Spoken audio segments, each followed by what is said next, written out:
Hello, welcome to the instructions for Module 6 Software, the application Excel, assignment number 2. Please open the attached Excel workbook. In this workbook, the first thing you will do is you'll notice that this is one particular workbook that has 3 worksheets. On the bottom left corner, you'll see Fabulous Fruit, Autofill Handle, and Sheet 2. So go ahead and click Sheet 2. It'll take you to that worksheet. And you have some information that is indicating the income yearly and then monthly, and it's showing many decimal places, and we're going to fix that later. We'll also put it in what's called the accounting format style, so you'll have a dollar sign, commas at the thousands places, and only 2 decimal places. So the first thing we're going to do is it's active in cell B15, which is the total monthly expenses. So we want to add everything above cell B15, which is the rent, the car payment, insurance, utilities, cell phone, food, and savings. So I'm just going to, on the Home tab, way over in the ribbon, in the group called Editing, there is a symbol, which is a Greek symbol that means sigma, which is sum. And if you just click it, you could actually click the down arrow, but you don't need to because it's right here, the symbol.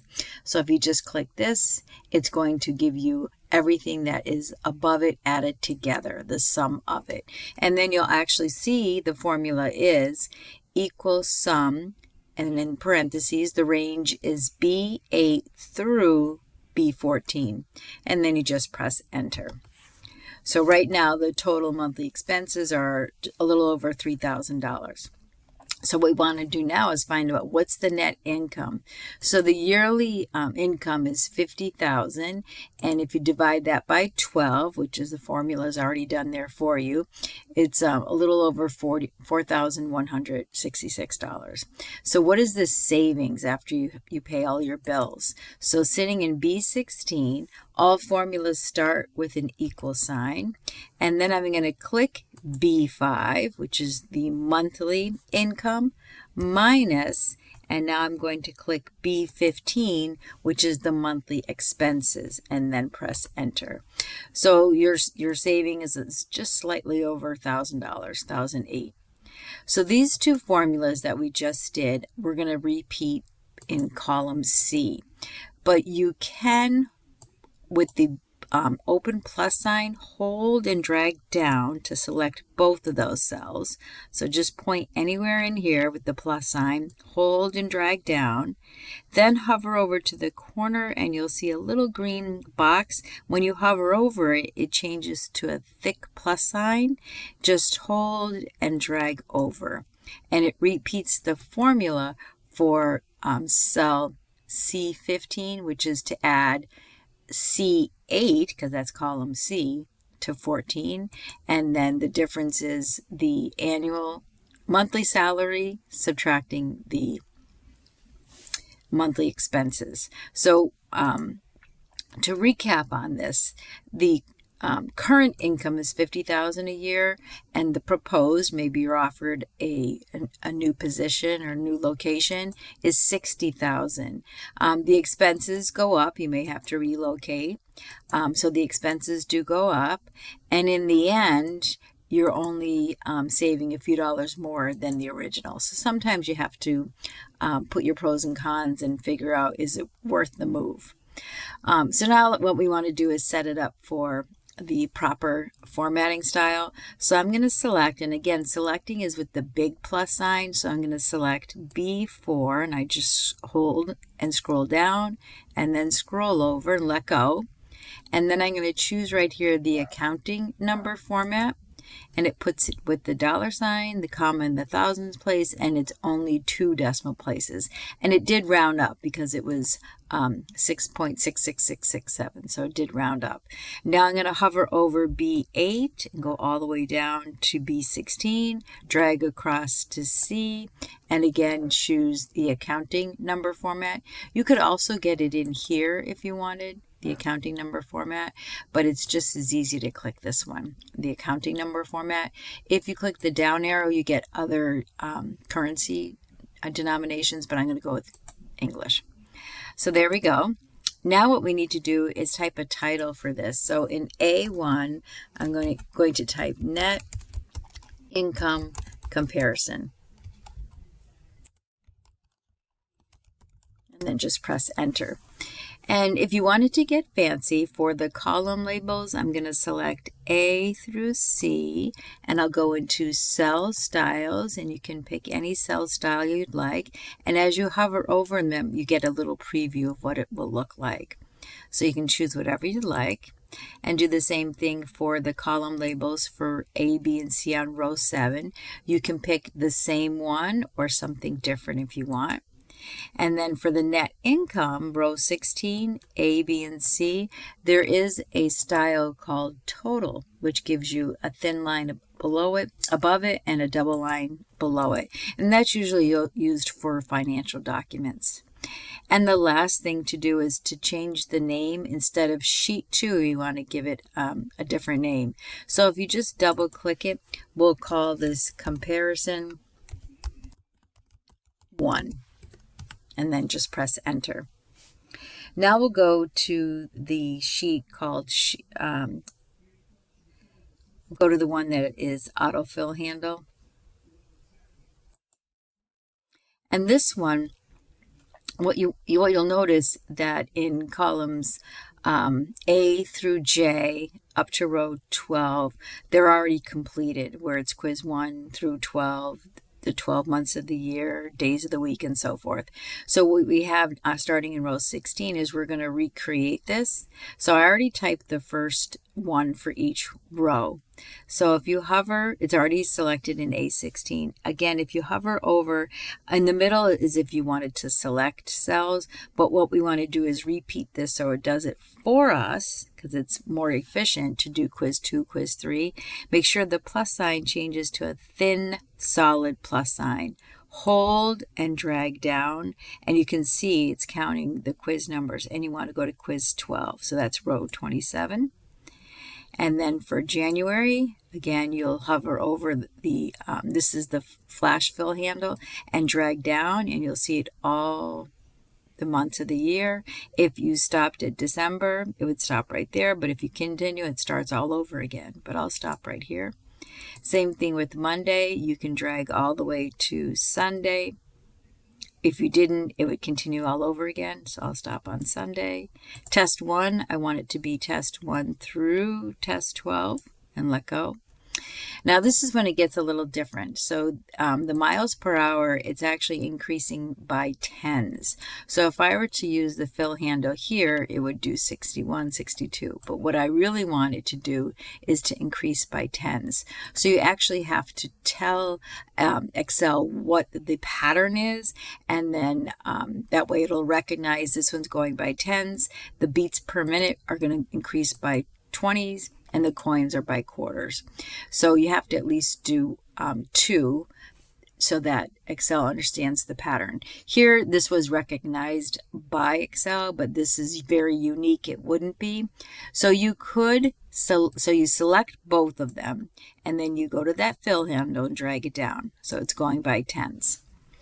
But instead of doing them separately, each of them, and then go to the next one, select both of them, I can actually select all 6 of these, then use my fill handle.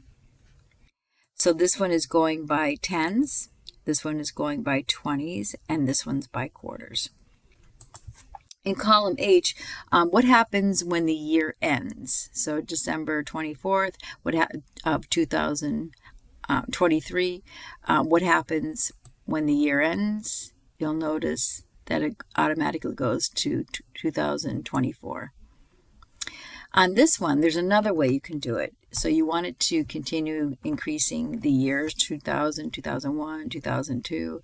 But if you select here, you're going to get all 2001. That's okay. You can let go. And from here, you have what's called autofill options. And because we only selected the one of them, it didn't recognize that it was a series to continue the pattern. It copied it. So all you have to do is select fill series, and it does continue it for you. The other way that I could have done it is if I selected both of them, then it would understand the pattern to continue the series. But I just wanted to show you another way to do it. If you forgot to select both, no worries. Just when you realize, oh, they're all 2001, click the autofill options and choose fill series. And then in this last one, you have blood pressure, pulse rate, respiratory rate, and you want to continue the pattern. What you can do is select all three and then use your fill handle, and it'll continue the pattern all the way across. And the last one, fabulous fruit, so we'll click in that worksheet. And in here, so a couple things. First, column 3 is incomplete, and then we also need to complete column E. So it's sitting in B8, we're going to continue the fruit supplier. So Excel, it has a lot of features that are available to save time, and by saving time, you're also being efficient. So it'll recognize anything that's repeated in a column. So if I wanted to repeat the fruit supplier, Hawaii fruit luau, I would just type a lowercase h and it recognizes it right away, and then just press enter. The next one is Georgia fruit peach, so I can do that as well, just the G and enter. Now the next one, there's two. One's Florida and the other one's fruit. Both start with F, but if I need to type so it recognizes this is going to be Florida, just the second letter, and then it recognizes it. And this one will be fruit. And there you have fruit punch. And the last one, or two more, Hawaii. Go back to Hawaii and whoops, and Georgia. There you go, and it's already finished. So it recognizes things that have been typed already in that column to save time, and it's more efficient. All right, now click in E4. So you have a total of 490 ultimate orange creations at $59.95. So we want to figure out what the total sales would be for selling 490 of them. So the formula, all formulas start with equals, and then I will click C4. The multiplication symbol is the asterisk, and then I'll click D4. And you can see that the blue indicates this cell, 490, multiplied by the red, D4, and then just press enter. So the total sales for the ultimate orange is $29,375. So you could, yes, continue the next one. So now I'm equal sign, and I make sure you click C5 and then asterisk D5. So it's multiplying the next one, Apple Bliss, and then press enter. So it's not too bad, the formula, but if you had hundreds and hundreds of rows, you wouldn't want to do this for every single one. So again, go into the one that you just did a formula. Right here, there is no formula. And in this one, here's your formula. And this is called the formula bar. This shows you the answer. This shows the actual formula. And again, use your fill handle to drag down. And if you look, the formula changes. So this is C6 times D6. If I go to the next one, it's always C times D, but what changes is the row. So that's using the auto formula with the autofill. So now I'm just going to see how many did we sell in all. So quantity sold, this is the auto sum. So I'm just going to click here. For sum, it wants to verify, do you want the sum of C4 through C12, 13, and just enter.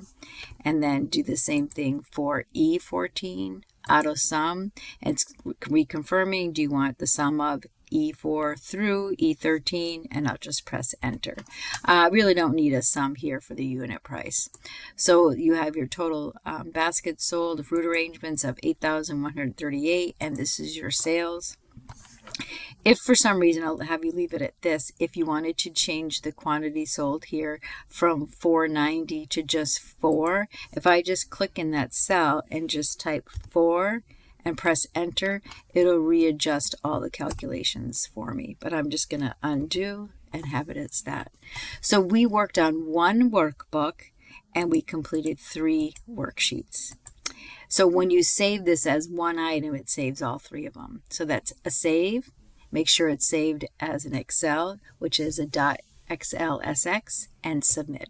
Thank you.